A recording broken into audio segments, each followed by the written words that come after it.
छगन भुजबळांच्या बाबतीत एक गोष्ट महत्त्वाची आहे ती म्हणजे की महाराष्ट्रातली ही पहिली ईडीची केस होती की ज्याच्यामध्ये एका मंत्र्यावर आरोप झाले होते, या मंत्र्याची चौकशी झाली होती, त्याला अटक झाली होती आणि या अटकेनंतर पुन्हा एकदा जेव्हा चौकशी करण्यात आली होती, तपास करण्यात आला होता, मूळ गुन्ह्यांमध्ये काही गोष्टी न आढळल्यामुळे किंवा मूळ गुन्ह्यांमधनं गुन्हे सिद्ध न झाल्यामुळे छगन भुजबळ यांना त्या मूळ गुन्ह्यातनं दोषमुक्त करण्यात आलं होतं। याच अनुषंगानं ईडीनं जी याचिका दाखल केली होती त्याच्यामध्ये आज पीएमएलए कोर्टातनं छगन भुजबळ यांना दोषमुक्त करण्यात आलेला आहे। थोडक्यात म्हणायचं झालं तर राष्ट्रवादी काँग्रेसचे एक महत्त्वाचे नेते असलेल्या छगन भुजबळ यांना एक महत्त्वाचा आणि मोठा दिलासा आहे। आपल्या सगळ्यांना आठवत असेल तर याच्याही आधी अशा पद्धतीनं छगन भुजबळ यांना जेव्हा त्यांच्या मुलाखतींमध्ये विचारण्यात आलं होतं अजितदादांबरोबर त्यांचा जाण्याचा स्टँड, त्यावेळेस सुद्धा कुठेतरी पुन्हा एकदा तुरुंगात जाण्याची ही भीती या अनुषंगानं छगन भुजबळ यांच्याकडनं उल्लेख झाला होता आणि तुरुंगात जावं लागू नये यासाठी घेतला गेलेला स्टँड असंच याकडे पाहिलं होतं। अखेरीस आपण जर पाहिलं तर आज दोषमुक्त झालेले आहेत दोन मोठ्या घोटाळ्याच्या प्रकरणामध्ये छगन भुजबळ यांची। माझे वरिष्ठ सहकारी अभिजित करंडे सुद्धा आपल्याशी जोडले गेलेले आहेत। अभिजितकडनं आपण या सगळ्या संदर्भात अधिक माहिती घेऊयात आणि राजकीय विश्लेषण सुद्धा जाणून घेऊयात। अभिजित, सगळ्यात आधी तर छगन भुजबळांना मूळ गुन्ह्यात याच्या आधीच दोषमुक्त केलं होतं 2021 मध्ये आणि आता त्यांना ज्या दोन मोठ्या गुन्ह्यांमध्ये त्यांच्यावर सातत्याने आरोप केले जात होते त्यातनं मिळालेली दोषमुक्ती छगन भुजबळांसाठी आणि अजितदादांसाठी आणि राष्ट्रवादीसाठी किती मोठा दिलासा म्हणून आपण याच्याकडे पाहू शकतो?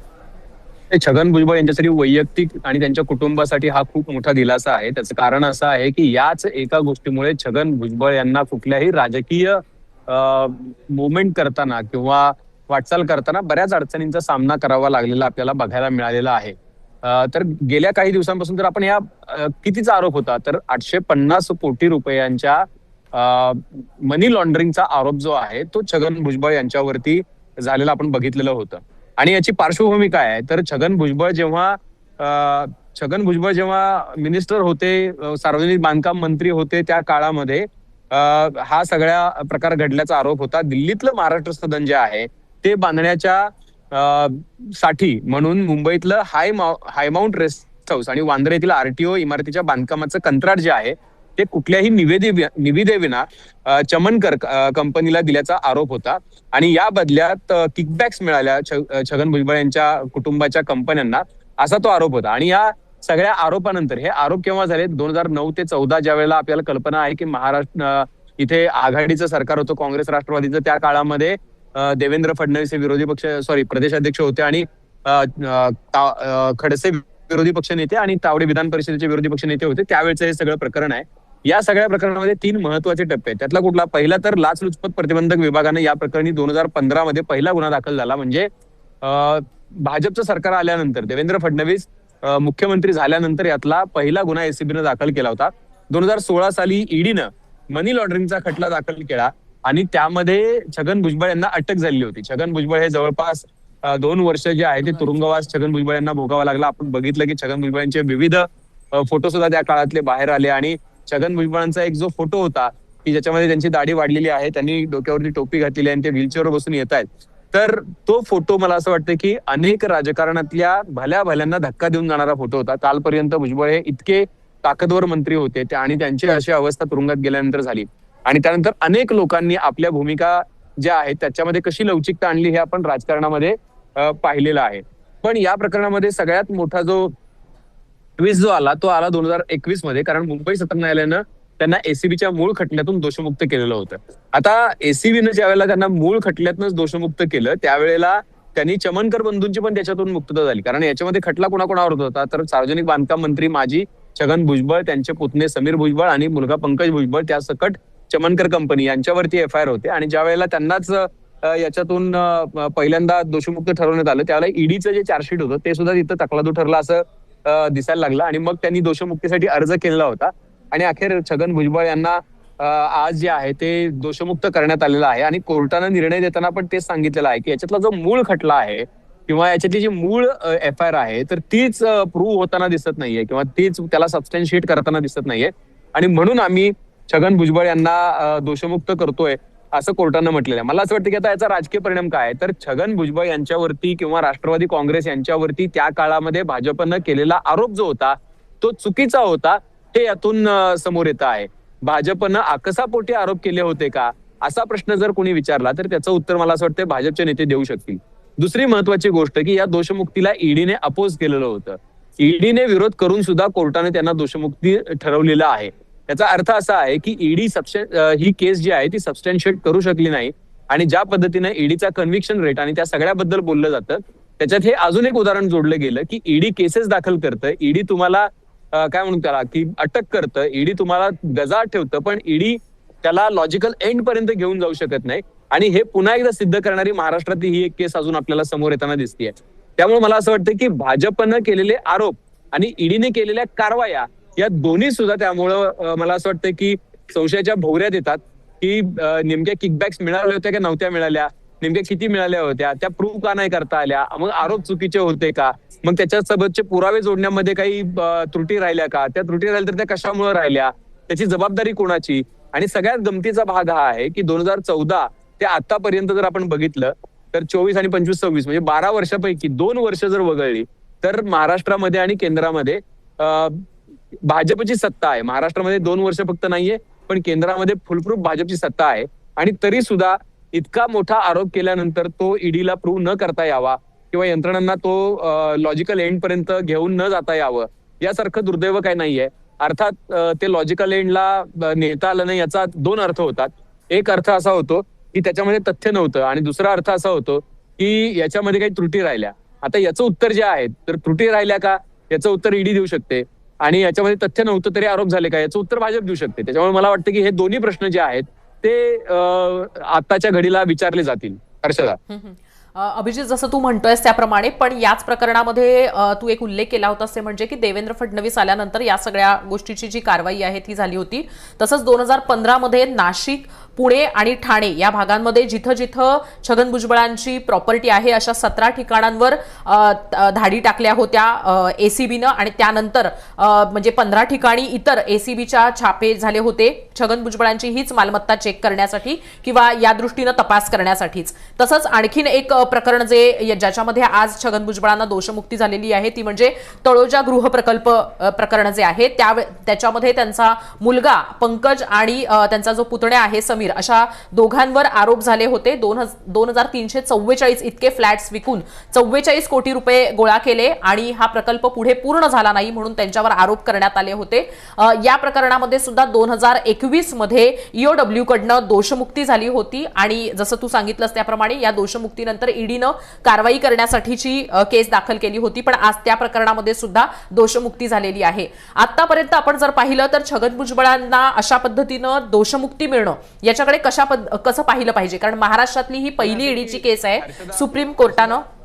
हो हर्षदा, तुम्ही जो उल्लेख केलात ना तो उल्लेख फार महत्वाचा आहे, कारण की तो जो ग्रह प्रकल्प होता तळोजाचा त्याचं नाव होतं हेक्झावर्ल्ड आणि त्याच्या खूप मोठ्या मोठ्या जाहिराती लागलेल्या होत्या. मला वाटतं की प्रेक्षकांना आता कसं ना की बघा 2014-15च्या केसेस आहेत, आज 10 वर्षानंतर लोकांना आठवणार सुद्धा नाही की अशा पद्धतीची काही गोष्ट घडली होती. म्हणून मी पार्श्वभूमी फक्त प्रेक्षकांच्या माहितीसाठी सांगतोय. हेक्झावर्ल्ड हा जो प्रकल्प होता तो देवीशा इन्फ्रास्ट्रक्चर या कंपनीनं सुरू केलेला प्रकल्प होता. देवीशा इन्फ्रास्ट्रक्चर ही कंपनी भुजबळांच्या पुतण्यांची आणि मुलांची होती. समीर भुजबळ आणि पंकज भुजबळ जे होते ते त्याचे संचालक होते. आरोप काय होता तर आरोप असा होता की या प्रकल्पात सुमारे 2300 गुंतवणूकदारांकडून 44 कोटी रुपये जमा करून घेतले आणि त्यांना वेळेत फ्लॅट्स दिले नाहीत किंवा त्यांचे पैसे परत केले नाहीत. आता हा आरोप झाल्यानंतर या प्रकरणी 2015 मध्ये तळोजा पोलीस ठाण्यामध्ये फसवणुकीचा गुन्हा दाखल करण्यात आलेला होता. ईडीने त्यामध्ये उडी घेतली. ईडीच्या म्हणजे लाचलुचपत प्रतिबंधक विभागानं तपास केला आणि त्याच्यानंतर ईडीनं या प्रकरणामध्ये मनी लॉन्ड्रिंगचा खटला जो आहे तो दाखल केला आणि खारघर जवळची रोहिंगण इथली 25 एकर जमीन जी आहे ती जप्त केलेली होती. आता हे सगळं झाल्यानंतर हे प्रकरण तरी तडीस लागलं का तर त्याच्यामध्ये म्हणजे डिस्चार्ज ऍप्लिकेशन जे होतं ते भुजबळांकडून 2021 साली करण्यात आलेलं होतं आणि मुंबई सत्र न्यायालयानं पंकज आणि समीर भुजबळ म्हणजे समीर हे त्यांचे पुतणी आणि पंकज हे त्यांचे चिरंजीव आहेत या दोघांना या खटल्यातनं दोषमुक्त केलं होतं. न्यायालयानं निरीक्षण काय नोंदवलं की ते असं म्हणाले की कंत्राटदाराने केवळ 10% रक्कम घेतली होती जी कायद्यानुसार ग्राहकांकडून विकासासाठी घेता येते आणि कोणताही अवैध फायदा घेतल्याचं सबळ दिसून येत नाही आणि त्यामुळे त्यांना दोषमुक्त केलेलं होतं. आणि मला असं वाटतं की बघा हे आरोप जे आहे ना की या सगळ्या प्रकरणांमधून एक गोष्ट काय म्हणजे अंडरलाईन होतीये की आरोप करणं फार सोपं आहे, राजकीय दृष्ट्या बदनाम करणं फार सोपं आहे, पण याच्या लॉजिकल एंडला घेऊन जाणं फार कठीण आहे. आणि म्हणून आपण प्रश्नचिन्ह उपस्थित केलेलं होतं की प्रत्येक कारखान्यावरती प्रत्येक मालमत्तांवरती जे हातोडे घेऊन जात होते किरीट सोमय्या, त्यातली किती प्रकरणं तुम्ही तडीस लावली? तर तिथली कुठलीच प्रकरणं तुम्ही तडीस लावली नाहीत. आता भुजबळांवरती जे आरोप केलेले होते त्याची माफी मागणार का मग तुम्ही? कारण तुम्ही चुकीचे आरोप केले असं सिद्ध होते त्याच्यावरून. किंवा मग तुमच्या सरकारच्या काळामध्ये ईडीनं आणि एसीबीनं जे काम केलं ते काम मला असं वाटतंय की लॉजिकल एंडला जाण्या इतपत तगडं काम केलं नाही असं मान्य करायचं का मग? हे दोन प्रश्न उपस्थित होतात ना त्याच्यामुळे. म्हणून मला असं वाटतंय की भाजपनं किंवा भाजपच्या नेत्यांनी जे आरोप केले त्या आरोपांमध्ये एकतर तथ्य नव्हतं हे प्रूव्ह होतं, किंवा तर मग दुसरी बाजू काय आहे की यंत्रणा कमी पडल्या. आणि या सगळ्या काळामध्ये यंत्रणा किंवा यंत्रणांवरचा अंकुश जो होता तो भाजपच्या सरकारच्या काळातला आहे. त्यामुळे मला असं वाटतं की या सगळ्या गोष्टी ज्या आहेत त्या फार निदर्शक आहेत. भुजबळांना जी मिळते आहे ती क्लीन चिट मला असं वाटतंय की सगळ्या राजकीय पक्षातल्या नेत्यांसाठी दिलासा देणारी आहे. ज्यांच्या ज्यांच्यावरती अशा पद्धतीचे आरोप झाले होते ज्या ज्या नेत्यांवरती, मग त्याच्यामध्ये छगन भुजबळ असोत, त्याच्यामध्ये हसन मुश्रीफ असोत, त्याच्यामध्ये अजित पवार असोत किंवा त्याच्यामध्ये नवाब मलिक असोत, तर ही सगळी मंडळी जी होती ही एका विशिष्ट पक्षातली मंडळी होती. दुसरी महत्वाची गोष्ट म्हणजे याच्यामध्ये आदर्श प्रकरणामध्ये अशोक चव्हाणांवरती झालेला आरोप असेल. काय झालं त्या आरोपांचं? अशोक चव्हाणांवरचा आरोप आज 12 वर्षानंतर काय त्याची परिस्थिती आहे, काय त्या प्रकरणामध्ये घडलं, कुणी समोर येऊन सांगतंय का? काही लॉजिकल एंडला ते प्रकरण गेलंय का? तर मला असं वाटतं असं काही दिसत नाहीये. दुसरी, अजित पवारांबद्दलच्या जरंडेश्वर कारखान्याचं प्रकरण असेल की ज्याच्यासाठी शेवटपर्यंत शालिनी पाटील लढत राहिल्या. तू सुद्धा स्वतः त्यांचा इंटरव्ह्यू केलेला होता. कशा पद्धतीनं सामान्य सभासदांचा जो कारखाना होता तो खासगी झाला, जो अवसायात काढण्यात आला, अवसायात काढल्यानंतर तो 60 कोटी रुपयामध्ये विकत घेण्यात आला आणि त्याच्यानंतर 600 कोटीचं कर्ज त्या कारखान्यावरती पुणे मध्यवर्ती बँकेने दिलं. तर हे कसं घडलं? हे गेलं का लॉजिकल एंड पर्यंत? नाही गेलं ना हे लॉजिकल एंड पर्यंत. हसन मुश्रीफ यांच्यावरती आरोप झाला तर मला असं वाटतं की त्याचं काही लॉजिकल एंड आला का? तर नाही आला. मला असं वाटतं 12-12 वर्ष 10-10 वर्ष ते अशाच ठेवल्या जातात. आणि शरद पवारांचं एक वाक्य मला असं वाटतं की ते फार महत्वाचं आहे की ज्या ज्या वेळेला अशा पद्धतीनं नेत्याने आग्रह केलेला होता की आपण भाजपसोबत जाऊ, त्यावेळेला शरद पवारांनी असं म्हटलं होतं की फाईल्स ज्या आहेत त्या काही काळ कपाटात राहू शकतात पण फाईल कधी बंद होत नाहीत. मला असं वाटतं या फाईल बंद न करणं हे त्याच्या मागचं धोरण आहे का, हा सुद्धा प्रश्न विचारला पाहिजे. कारण असं आहे की तुम्ही 10-10 वर्ष जर या केसेसमध्ये काही निकाल लागत नसेल, याच्यामध्ये काही जर होत नसेल, याच्यामध्ये जर काही गोष्टींमध्ये प्रोग्रेस होत नसेल तर मग ते काय काय त्या यंत्रणांचा उपयोग आहे? त्याच्यामुळे ईडीचं जे कन्व्हिक्शन रेट आहे किंवा ईडी ज्याचा तपास करतं तर तो तपास मला असं वाटतं की प्रश्नचिन्हांकित होतो. आणि आतापर्यंत सुद्धा ईडीवरती ज्या पद्धतीची काय म्हणू आपण त्याला की आरोप केले गेलेले आहेत तर ते आरोप अशाच पद्धतीचे झालेले आहेत ना की मोठ्या प्रमाणावरती ईडी जे आहे ते आरोप करतं पण त्याच्यामध्ये तथ्य जे आहे किंवा ते तथ्यांपर्यंत पोहोचून त्याचा न्यायालयातून त्याला एका प्रकारच्या काय कन्व्हिक्शन पर्यंत नेण्यामध्ये कुठल्याही पद्धतीनं काय त्यांना स्टँड आउट होता येत नाही. मला असं वाटतं की हे फार काय म्हणू त्याला की फार काही बरी परिस्थिती नाहीये. ईडीसाठी सुद्धा बरी परिस्थिती नाहीये कारण त्यांच्या कन्व्हिक्शन रेट बद्दल कायमच काय म्हणू आपण त्याला सुप्रीम कोर्टाने स्वतः सुद्धा ताशेरे ओढलेले आहेत. ईडी एक उदाहरण आहे की 2014 ते 24 या सगळ्या काळामध्ये ईडीने केस किती दाखल केल्या? तर ईडीने 5294 केसेस दाखल केलेल्या होत्या. Registered under PMLA act. Only 40 resulting in convictions and 3 leading to acquittals. म्हणजे मला असं वाटतं की हे सगळं बोलकं चित्र आहे की काय त्याची परिस्थिती आहे. म्हणजे त्या जातच नाहीत शेवटच्या लॉजिकल एंड पर्यंत आणि हाच सगळ्यात मोठा काय म्हणतात त्यातला लॅक्युना आहे. तू जसं म्हणतोस त्याप्रमाणे सुप्रीम कोर्टानं सुद्धा याच्याबद्दल वारंवार ईडी आयटी सारख्या यंत्रणांवर ताशेरे ओढले होते. विरोधकांकडनं होणारे आरोप एका बाजूला आणि दुसऱ्या बाजूला अशा पद्धतीनं न्याय यंत्रणेकडनं थेटच कान खेचले जाणं किंवा कान ओढले जाणं आणि त्यांची चूक दाखवून देणं हा महत्वाचा भाग आहे. पण जर आपण पाहिलं तर सातत्यानं सत्ताधारी पक्षातले जे नेते आहेत ते सांगतात ते आमच्या पक्षामध्ये असले तरी सुद्धा अजूनही त्या दोषमुक्त झालेले नाहीयेत, चौकशी सुरू आहे. अशा ज्या चौकशी सुरू आहे त्या सगळ्यांसाठी सुद्धा हा दिलाशाचा भाग असू शकतो का?